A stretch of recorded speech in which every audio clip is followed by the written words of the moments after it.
ومباراة المرحلة الثانية لقاء الجولة 25 لغاية الآن التعادل بدون أهداف. ما في أهداف في هذه المباراة. جول للحدود، جول للحدود، يسجل الحدود الهدف الأول.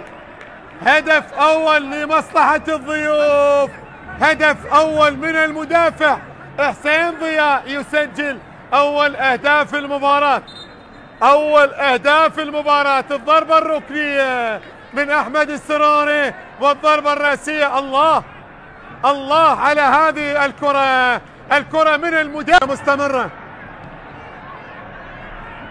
تبقى المحاولة وبالتالي خطيرة.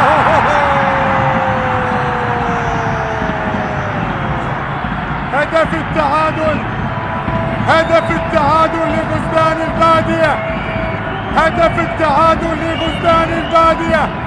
سجل أخيرا، عادوا الغزلان، عادوا الغزلان، عادوا. هذه الكرة، الإبعاد بهذه الكرة من سيف لمصلحة النجف، ولدينا ركلة ركنية الآن تنفذ. ضربة رأسية، جول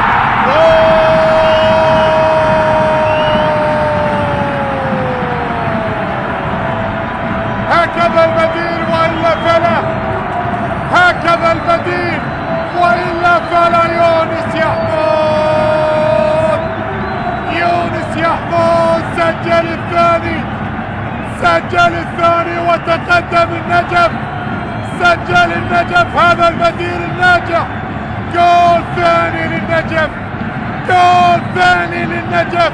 الله الله الله الله. ولا دومينيك انطلاقه سريعه، البحث عن زميل وممكن ان يمر، ممكن ان يمر بعد ذلك ممكن التسديد. الله الله الله الله الله.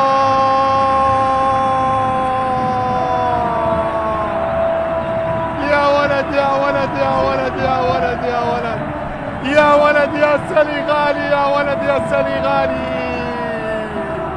دومينيك مندي، دومينيك مندي.